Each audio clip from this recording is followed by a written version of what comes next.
दो और एसपीओ जो हैं उनको सस्पेंड कर दिया गया है और इनके भी पशु तस्करों और नशा तस्करों के साथ संबंध थे।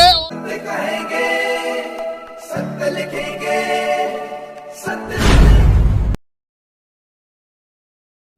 नमस्कार दोस्तों, मैं हूं दीपक सिंह, दैनिक सवेरा समाचार से। पिछले दिनों हमने आपको एक खबर बताई थी, 4 एसपीओ सस्पेंड कर दिए गए थे रामबन से और इनका पशु तस्करों से लेना देना था, नशा तस्करों से लेना देना था और इनकी आय से भी ज़्यादा संपत्ति थी। और आज जो हम आपको खबर सुनाने जा रहे हैं, ये खबर भी उसी से जुड़ी हुई है। 2 और एसपीओ जो हैं उनको सस्पेंड कर दिया गया है और इनके भी पशु तस्करों और नशा तस्करों के साथ संबंध थे और इन्होंने भी काफ़ी प्रॉपर्टियां जो थी वो बनाई हुई थी। लेकिन ये पशु तस्कर जो हैं, नशा तस्कर जो हैं, वो बाज नहीं आ रहे हैं। पिछले दिनों हमने आपको रात को बनटोल प्लाजा से भी खबर दिखाई थी, जहां पर पशु तस्कर जो थे वो पुलिस वालों के साथ इन्होंने मारपीट की थी। उसके बाद अपने पशुओं को लेकर वो वहां से चले गए थे। उसके बाद भी कई ऐसी जगहों पर देखा गया जहां पर इन पशु तस्करों ने पुलिस वालों के साथ मारपीट की, लेकिन अब भी इन चीज़ों के ऊपर रोक नहीं लगी है। हमने तब कहा था कि पॉलिसी बनाई जाए, लेकिन नहीं बनी है। लेकिन अब 2 और एसपीओ यूनिफॉर्म पहन के नशा तस्करों का साथ दे रहे थे, उनसे मोटी रकम ले रहे थे और ये खबर जो है हम आपको विस्तार से बताने जा रहे हैं। खाकी वर्दी पहनकर मवेशी और नशा तस्करों से मिली भगत का एक और मामला सामने आया है। रामबन जिला पुलिस ने वर्दी डालकर गलत लोगों की मदद करने वाले ऐसे 2 और एसपीओ को नौकरी से बर्खास्त कर दिया है।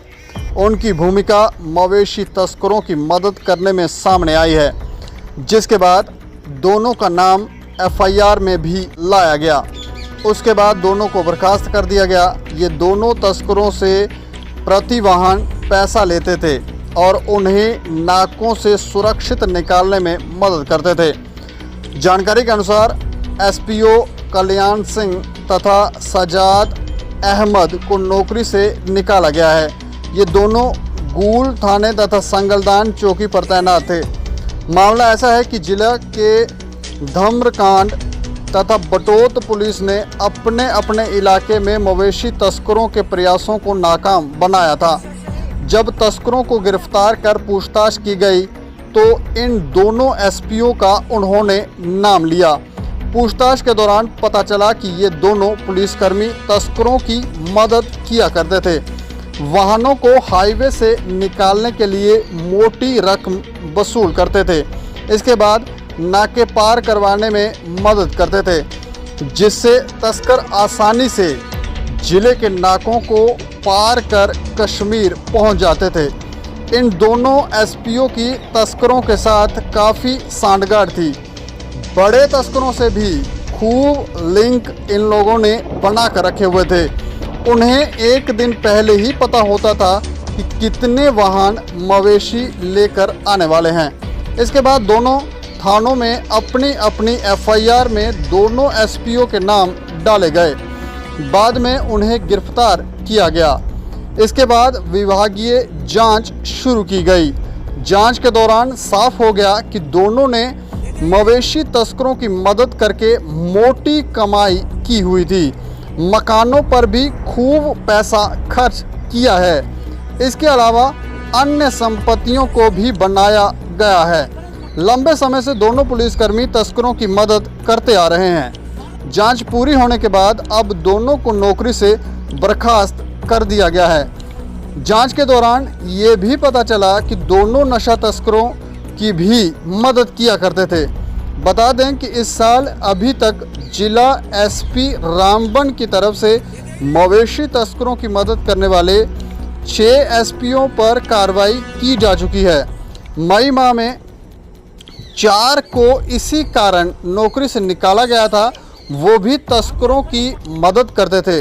उनकी पहचान फुफल सिंह, अजीज सिंह, सतीश सिंह तथा मोहम्मद आयूब उर्फ मुदरी के रूप में हुई थी। इनमें एक सरेंडर आतंकवादी भी शामिल था। ब्यूरो रिपोर्ट, दैनिक क्षेत्र समाचार। तो जाना आपने किस तरह से ये लोग जो हैं वो पशु तस्करों का साथ दे रहे थे, मोटी रकम ले रहे थे। और 4 जब एसपीओ सस्पेंड हुए थे तो हमें लगता है कि उसके बाद इन लोगों को समझ आ जाना चाहिए था कि अब ये लोग भी पकड़ में आ सकते हैं। लेकिन पैसा जो है, लालच जो है वो कहाँ देखने देता है। इन्होंने कहा इतना पैसा मिल रहा है तो हम क्या कर ले, इतनी प्रॉपर्टियाँ बन रही हैं, मकान बन रहे हैं, तो यूनिफॉर्म पहनी हुई है, हम पर कोई शंका भी नहीं करेगा, तो जो हो रहा है उसे हम चलने दें। लेकिन ये पशु तस्कर जो हैं वो अपने कारनामों को किस तरह से अंजाम दे रहे हैं और ये पुलिस वाले उनका किस तरह से सहयोग कर रहे हैं, ये सोचने का विषय है। लेकिन जो पॉलिसी बनानी थी इनको रोकने के लिए वो अब तक क्यों नहीं बनी है। इस तरह से तो रात को ये लोग कभी भी कुछ भी लेकर जा रहे होंगे और अब तक स्थितियों को कंट्रोल करना चाहिए था, लेकिन ऐसे तो कंट्रोल होंगे नहीं और इनको रात को तो कोई रोक भी नहीं सकता क्योंकि ये लोग मारते भी हैं। और जब पुलिस वाले सहयोग भी कर रहे हैं, पैसा भी ले रहे हैं, हो सकता है इसमें बड़े बड़े ऑफिसर भी शामिल हो, बड़े बड़े ऑफिसर जो है वो भी पैसा लेते हों, तो ये नॉर्मल बात नहीं है। क्योंकि इनके तो बड़े बड़े पशु तस्करों के साथ भी संबंध है, तो बड़े बड़े ऑफिसरों के भी हो सकता है बड़े बड़े पशु तस्करों से डायरेक्टली संबंध हो। पूरी जांच पड़ताल करने के बाद ही अपनी गाड़ियां जो हैं ये लोग बेचते हों। इस तरफ भी हमें लगता है इन्वेस्टिगेट करना चाहिए और जो और भी ब्लैक शिप्स हैं उनके ऊपर भी कार्रवाई होनी चाहिए। इस खबर के ऊपर आप अपनी प्रतिक्रिया भी रखें और देखते रहें दैनिक क्षेत्र समाचार। मुझे और मेरे सहयोगी को दें इजाज़त। नमस्कार।